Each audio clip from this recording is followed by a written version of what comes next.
Shrimati K P. Sudheer എഴുതിയ ഭൂഖണ്ഡങ്ങളിലൂടെ എന്ന പുസ്തകം, across the continents. Doctor K P. Sudheera മലയാളികൾക്കേറെ സുപരിചിതയായ എഴുത്തുകാരിയാണ്. അവരുടെ കഥകളും അതോടൊപ്പം തന്നെ ജീവചരിത്ര ഗ്രന്ഥങ്ങളും ബാലസാഹിത്യ കൃതികളും ലേഖനങ്ങളും ഒക്കെ മലയാളി ഏറെ സ്നേഹത്തോടെ സ്വീകരിച്ചതാണ്. ഈ പുസ്തകം എക്രോസ് ദ കോണ്ടിനെൻറ്റ്സ്, ഭൂഖണ്ഡങ്ങളിലൂടെ എന്ന പുസ്തകം ഹണികോം പബ്ലിഷേഴ്സാണ് പുറത്തിറക്കിയിട്ടുള്ളത്. 2022 പുറത്തിറങ്ങിയ ഈ പുസ്തകം വളരെ വിപുലമായ വായനാ സ്വീകാര്യത നേടിയെടുത്തുകൊണ്ട് അതിൻ്റെ ജൈത്രയാത്ര അനവരതം മുന്നോട്ട് നീങ്ങുകയാണ് എന്നത് ഏറെ സന്തോഷപ്രദമായൊരു കാര്യമാണ്. കെ.പി. സുധീരയുടെ ഈ പുസ്തകം അക്ഷരാർത്ഥത്തിൽ നമ്മുടെ യാത്രാവിവരണ സാഹിത്യത്തിന് കൈവന്ന വിലപ്പെട്ട നിധിയാണ്. നമുക്കറിയാം, യാത്രാവിവരണം എന്ന സാഹിത്യ രൂപം കൊണ്ട് ഉദ്ദേശിക്കുന്നത് എന്താണ്? ഒരു ദേശത്തിൻ്റെ ആത്മാവിനെ, ആ ദേശത്തിൻ്റെ സ്വത്വമുദ്രയെ സഞ്ചാരി ചെന്ന് സ്പർശിക്കുമ്പോഴാണ് അത് മികച്ച യാത്രാവിവരണമായി മാറുന്നത്. Doctor K P. സുധീരയുടെ ഈ പുസ്തകം അത്തരത്തിലുള്ള ഒരു ധന്യതയിലേക്ക് ഉയരുന്നുണ്ട്. ഈ പുസ്തകത്തിൻ്റെ ഏറ്റവും പ്രധാനപ്പെട്ട ഒരു പ്രത്യേകതയായി എനിക്ക് തോന്നിയത്, ഇന്ദ്രിയനിഷ്ഠമായി ഈ 5 ഭൂഖണ്ഡങ്ങളിലൂടെ അവർ സഞ്ചരിക്കുകയാണ്. ആ ഭൂഖണ്ഡങ്ങൾ കണ്ട് അവിടെയുള്ള ദേശചരിത്രത്തെ യാന്ത്രികമായി വിവരിച്ചു പോകുന്ന പതിവ് രീതിയിൽ നിന്ന് വ്യത്യസ്തമായി ഓരോ ഭൂഖണ്ഡങ്ങളുടെയും പൂർവകാല ചരിത്രത്തെ കൃത്യമായി മനസ്സിലാക്കിക്കൊണ്ട് അതിൻ്റെ വർത്തമാനകാല അവസ്ഥയെയും അവിടെ പാർക്കുന്ന മനുഷ്യരുടെ ജീവിതങ്ങളെയും ആ പ്രദേശത്തെ യശസ്സിലേക്കുയർത്തിയ വിസ്തൃതരായ കലാകാരന്മാരെക്കുറിച്ച്, എഴുത്തുകാരെക്കുറിച്ച്, ശില്പികളെക്കുറിച്ചൊക്കെ സൂചിപ്പിച്ച് അവിടെയുള്ള കാലാവസ്ഥാ ഭേദങ്ങളെ അടക്കം ഉൾക്കൊണ്ടുകൊണ്ട് ആ പ്രദേശത്തെ പ്രഖ്യാതങ്ങളായ സ്മാരകങ്ങളെയും തെരുവുകളെയും ഒക്കെ ചിത്രീകരിച്ചു കൊണ്ടുപോകുന്ന ഒരു രീതിയാണ് ഡോക്ടർ കെ.പി. സുധീര ഈ പുസ്തകത്തിൽ നിർവഹിച്ചിട്ടുള്ളത്. ഇത് വാസ്തവത്തിൽ ആഖ്യാന കുശലത എന്ന ഒരു ഗുണം ഈ പുസ്തകത്തിന് നൽകുന്നുണ്ട്. അസാധാരണമായ നിരീക്ഷണ പാടവത്തോടെ ഓരോ ദേശത്തിലേക്കും കാലൂന്നുമ്പോൾ വർഷങ്ങളിലൂടെ നമുക്ക് ലഭിക്കുന്ന പല വിധത്തിലുള്ള അറിവുകൾ ഈ പുസ്തകം സമ്മാനിക്കുന്നുണ്ട് എന്ന കാര്യത്തിൽ ഒരു സംശയവുമില്ല. 5 ഭൂഖണ്ഡങ്ങളിലൂടെ സഞ്ചരിക്കുക എന്നത് വളരെ ശ്രമകരമായ ഒരു കർത്തവ്യമാണ്. എല്ലാവർക്കും സാധിക്കുന്ന ഒരു കാര്യമല്ല. അതുകൊണ്ട് തന്നെ വെറും ഒരു ടൂറിസ്റ്റ് എന്ന നിലയിൽ നിന്ന് മാറി ഒരു സാംസ്കാരിക തീർത്ഥാടക എന്ന നിലയിലേക്ക് അവർ ഉയരുന്നുണ്ട്. ഓരോ ഭൂഖണ്ഡങ്ങളിലൂടെയും സഞ്ചരിക്കുമ്പോൾ ആ ഭൂഖണ്ഡങ്ങളെ പ്രശസ്തിയിലേക്ക് ഉയർത്തിയ ഒരുമാതിരി എല്ലാ പ്രദേശങ്ങളെക്കുറിച്ചും കാര്യമായി പഠിച്ച് എഴുതുന്ന ഒരു രീതി കൈക്കൊള്ളുന്നുണ്ട്.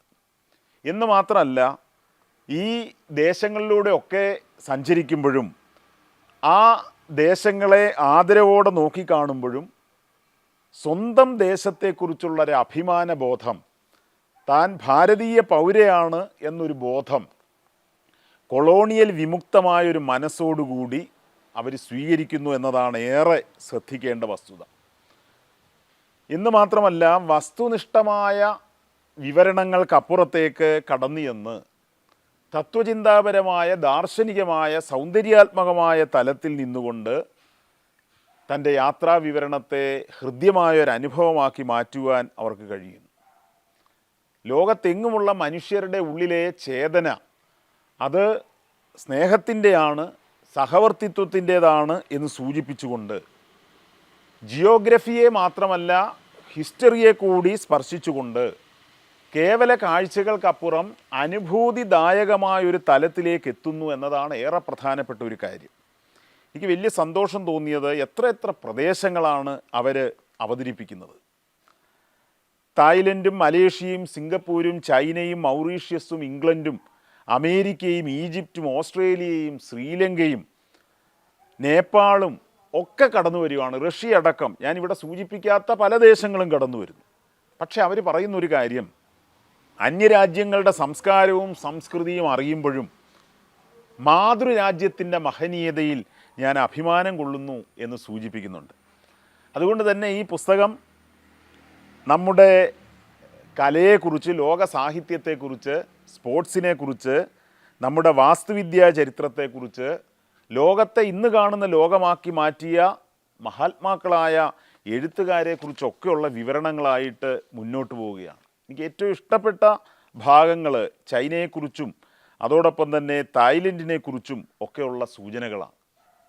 ലോകമെങ്ങുമുള്ള മനുഷ്യർ വാസ്തവത്തിൽ ജാതിമത വർഗ ഭേദങ്ങൾക്ക് അതീതമായി സ്നേഹത്തോടെ പുലരണം എന്നൊരു ദർശനം ഒരു യാത്രാവിവരണത്തെ മുൻനിർത്തിക്കൊണ്ട് അവതരിപ്പിക്കുക, അതും വായനക്കാരിൽ ജിജ്ഞാസ പുലർത്തിക്കൊണ്ട് ജനങ്ങളിലൊരു പാരസ്പര്യം ഉണ്ടാകണം എന്ന ബോധത്തോടുകൂടി അവിടെയുള്ള ഭരണ സംവിധാനങ്ങളെ അടക്കം സൂചിപ്പിച്ചുകൊണ്ട് യാതൊരു മുൻവിധികളുമില്ലാതെ, അത് എടുത്തു പറയണം, ഒരു രാജ്യത്തെക്കുറിച്ചും മുൻവിധികൾ വെച്ച് പുലർത്താതെ ആ രാജ്യത്തിൻ്റെ ഭൗതികമായ ആർഭാടങ്ങളെക്കാളും ആ രാജ്യത്തിൻ്റെ സാംസ്കാരികമായ മഹിമയെ സ്പർശിച്ചുകൊണ്ട് ഒരു ചരിത്ര പണ്ഡിതയുടെ ദാർശനികമായ വിവേകത്തോടുകൂടി അവർ ഈ യാത്രാവിവരണം എഴുതുമ്പോൾ ഇത് ബൃഹത്തായ കൃതിയായിട്ട് മാറുന്നു ആകാരം കൊണ്ട്. അതോടൊപ്പം തന്നെ അന്തസാരം കൊണ്ടും ഈ പുസ്തകം വളരെ കനപ്പെട്ടതായിട്ട് മാറിത്തീരുകയാണ്. ശ്രദ്ധിക്കേണ്ട വളരെ പ്രധാനപ്പെട്ട ഒരു കാര്യം, കേവലമായ വർഷങ്ങളും മാസങ്ങളും കണക്കുകളും ചരിത്ര സംഭവങ്ങളും വിവരിക്കുക എന്നതിനുപരി ആ പ്രദേശങ്ങളുടെ അമ്പരചുംബിയായ രമ്യഹർമ്മ്യങ്ങളെക്കുറിച്ച് വിശദീകരിക്കുന്നതിനുപരി അവിടുത്തെ പ്രകൃതിയെക്കുറിച്ച്, അവിടുത്തെ ജൈവ സമ്പത്തിനെക്കുറിച്ച്, അവിടുത്തെ സ്ത്രീ പുരുഷ സമത്വ സങ്കല്പങ്ങളെക്കുറിച്ച്, അവിടെയുള്ള ആത്മീയ പാരമ്പര്യങ്ങളെക്കുറിച്ചൊക്കെ സൂചിപ്പിച്ചാണ് അവർ മുന്നോട്ട് പോകുന്നത്. അതുകൊണ്ട് തന്നെ ഈ യാത്രാവിവരണം വായിക്കുന്നതിലൂടെ നമുക്ക് ആ ദേശങ്ങളിലേക്കൊക്കെ കടന്നു ചെല്ലുന്ന ഒരു അനുഭവമാണ് ഉണ്ടാകുന്നത്. ഈ 5 ഭൂഖണ്ഡങ്ങളിലൂടെ സഞ്ചരിക്കുക, അല്ലെങ്കിൽ അതിൽ കൂടുതൽ ഭൂഖണ്ഡങ്ങളിലേക്ക് സഞ്ചരിക്കാനുള്ള ഒരു താല്പര്യം ഉണ്ടാവുക എന്നത് തന്നെ വളരെ ശ്രദ്ധിക്കേണ്ട ഒരു കാര്യമാണ്. യാതൊരുവിധ മനഃശാഞ്ചല്യവുമില്ലാതെ തികഞ്ഞ സൗന്ദര്യാരാധനയോടുകൂടി നഗരങ്ങളെക്കുറിച്ചുള്ള വിവരണങ്ങൾ, വിശേഷിച്ച് സിഡ്നിയും മെൽബണും കാർബറയും അടക്കമുള്ള നഗരങ്ങളെക്കുറിച്ച് സൂചിപ്പിക്കുന്നു. അതോടൊപ്പം തന്നെ നൈലടക്കമുള്ള മഹാനദികളുടെ സംസ്കാരത്തെക്കുറിച്ച് സൂചിപ്പിക്കുന്നു. അവിടെയുള്ള ജന്തുജാലങ്ങളെ സൂചിപ്പിക്കുന്നു. അവിടെയുള്ള വൃക്ഷരാശികളെ സൂചിപ്പിക്കുന്നു.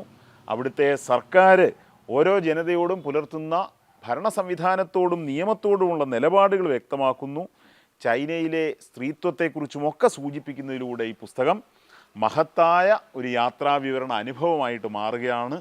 ഡോക്ടർ KP സുധീരയ്ക്ക് അവരുടെ ഇതുവരെയുള്ള സംഭാവനകളെ കൂടി മുൻനിർത്തിക്കൊണ്ട് ആദരവോടുകൂടി ഞാൻ നന്ദി രേഖപ്പെടുത്തുകയാണ്.